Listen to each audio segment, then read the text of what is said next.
તો વિધાનસભાની કાર્યવાહી નિહાળવા માટે ગુજરાતી ફિલ્મ કલાકારો પહોંચ્યા.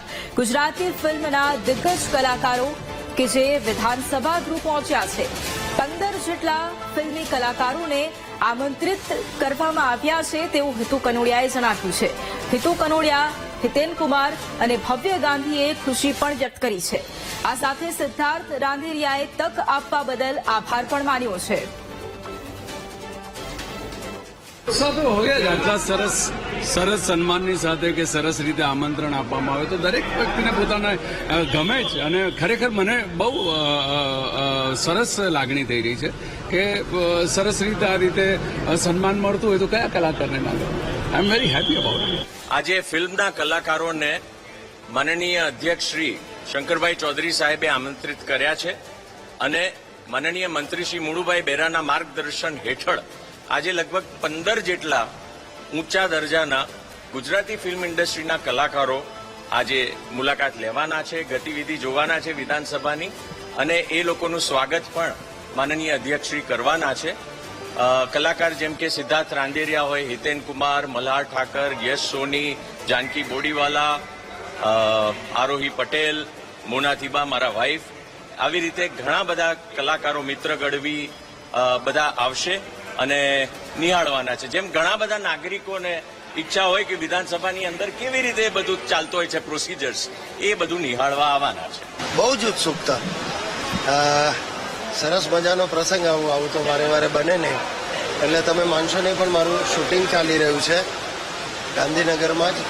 તો આજે ત્યાં પણ થોડી મેં એમને વિનંતી કરી કે સવારનો ટાઈમ મને ફાળવો, જેથી હું અહીંયા આવી શકું, ઉપસ્થિત રહી શકું અને વિધાનસભાની કાર્યવાહી પણ એટેન્ડ કરી શકું અને ત્યારબાદ પ્રીતિ ભોજન જેવું છે એમાં પણ ભાગ લઈ શકું. હા, એટલે બહુ મજેદાર અમારો સમય છે આજે કે જ્યારે વિધાનસભાના બેઝમેન્ટમાં અમે આવ્યા, સૌને મળી રહ્યા છીએ, લોકોને મળી રહ્યા છીએ અને અમને આમંત્રણ મળ્યું. અને જ્યારે સન્માનની વાત આવે જ્યારે કલાકારોનું માન મળે, કલાકારોનું માન વધે, સન્માન વધે, એવી ક્ષણને આપણે એન્જોય કરી રહ્યા છીએ.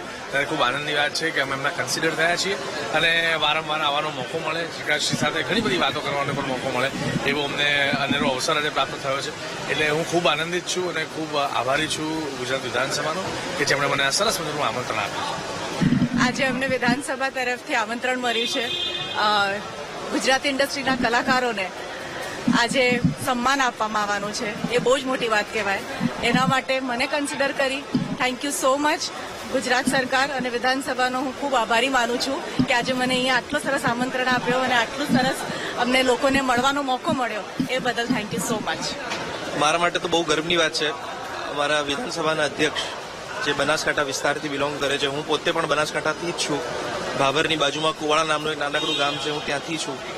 અને જો અમને આજે એઝ અ કલાકાર રૂપે આજે અમને અહીંયા બોલાવવામાં આવ્યા છે તો અમને બહુ જ આનંદ થયો છે. અને આજે પહેલી વાર હું વિધાનસભા જોઈશ, આખું શસ્ત્ર એ રીતે વર્ક કરે છે પહેલી વાર જોઈશ, તો બહુ જ એક્સાઇટેડ અને બહુ આનંદિત છું. વિધાનસભાની મુલાકાત માટે આમંત્રિતોની લિસ્ટમાં વિક્રમ ઠાકોરનું નામ નહીં. વિક્રમ ઠાકોરનું નામ ન હોવા પર હિતુ કનોડિયાએ સ્પષ્ટતા કરી છે. જે કલાકારોએ કન્ફર્મેશન આપ્યું તેમનું નામ લિસ્ટમાં છે તેવું જણાતું. કોઈ શૂટિંગમાં હોય, કોઈ વ્યસ્ત હોય તો ન પહોંચી શકે.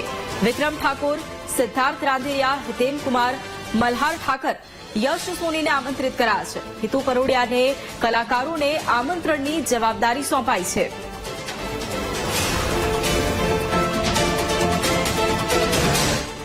વિક્રમ ઠાકોરને સૌથી પહેલા આમંત્રણ આપ્યું છે, પણ જે કલાકારો શૂટિંગમાં હોય, કોઈ વ્યસ્ત હોય, જેમ કે તમને કહું ફોર એક્ઝામ્પલ માનસી પારેખ, એ હમણાં જ નેશનલ એવોર્ડ જીતેલા કલાકાર છે આપણા ગુજરાતી ઇન્ડસ્ટ્રીના, અને હિન્દીમાં જઈને ત્યાં જઈને દિલ્હીમાં જઈને નેશનલ એવોર્ડ, પણ એ શૂટિંગમાં હતા, એવી રીતે બિઝી હતા. શ્રદ્ધા ડાંગર પણ બિઝી હતા.